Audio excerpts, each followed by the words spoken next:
YouTube and TikTok are coming to podcasting. The latest from podnews.net with the Podcast Show, the new international festival for podcasting in London this May.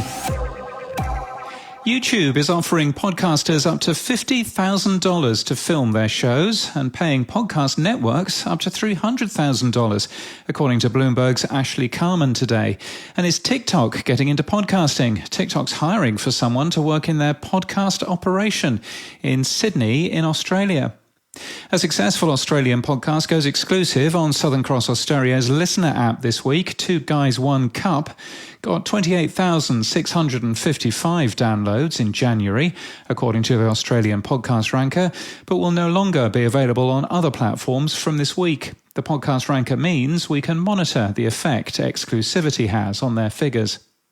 The Salem Podcast Network, part of Salem Media Group, made $6.4 million in its first year, according to their figures.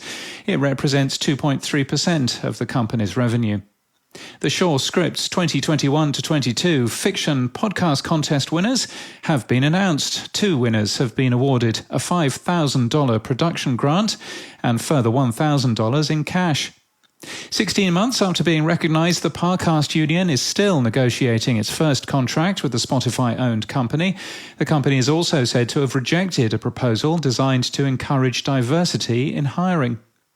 Sonos is immediately shutting some products and only supporting others until early next year. It's announced in an email. The company makes audio cleanup software and was acquired by Meta last month.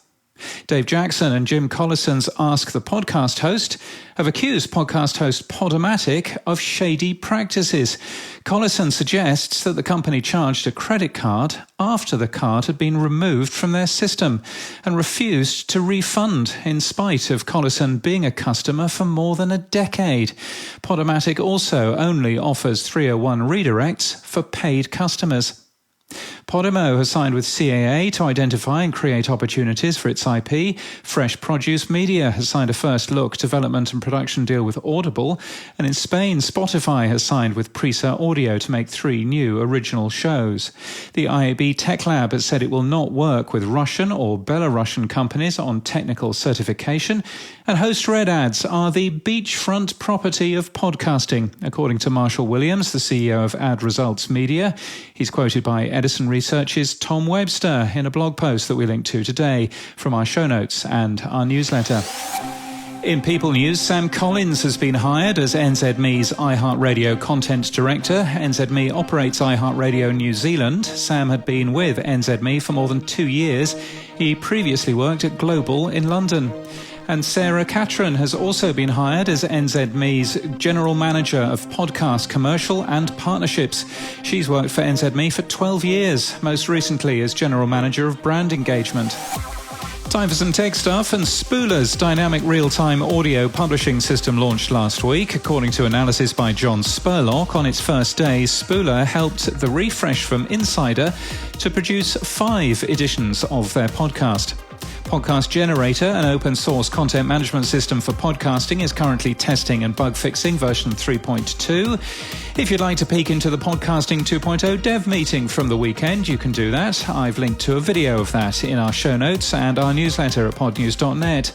In our sample, we've observed Buzzsprout losing 27 podcasts last week and Libsyn losing 14. The podcast hosts gaining the most were, as they always are, Anchor and Megaphone, though Simplecast and Acast also saw a good number of migrations. Boostagram Corner. Yes, after we wrote last week about possible ways to remove the email address from RSS feeds and a different method of claiming, Adam Curry sends us a 3,333 sat boost to ask, Spotify requires agreements before ingesting. What's their authentication process? I'm glad you asked, Adam.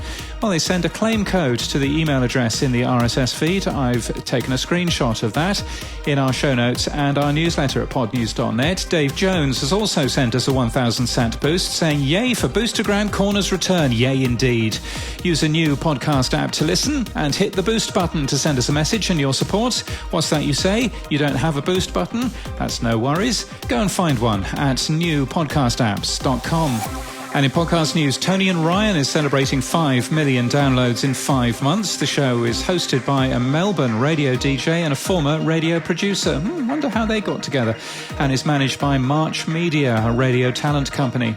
Suave won the IDA Documentary Award in the Best Multi-Part Audio Documentary or Series category, say PRX and Futuro Studios, which makes it. The podcast focuses on approximately 2,500 juveniles who've been effectively sentenced to die in prison in the US. On the Media Podcast with Matt Deegan this week, James Cridland, Pod News' editor. That's me. Talks about Acast's acquisition of the Peter Crouch podcast from the BBC and covers more media news. Offline with John Favreau will continue as a weekly series in its own podcast feed, Crooked Media has announced. The show sparks thoughtful conversations about what's broken on the internet and what we can do to fix it. And Unique Access Entertainment with Soren Baker is new today from Pantheon Podcasts with 4 episodes focusing on rap music. Host Soren Baker has been covering rap since 1990. This podcast is brought to you by The Podcast Show, the new international festival for podcasting in Islington in London this May. It's a 2-day business event with speakers like the CEO of Wondery, Jen Sargent, and Steph Simon from Clubhouse. There's also access to over 120 global brands and unmissable live shows. 20% off day passes are available if you use the code PODNEWS at thepodcastshowlondon.com. And that's the latest from our newsletter. To read all the stories in full and subscribe, we're at podnews.net.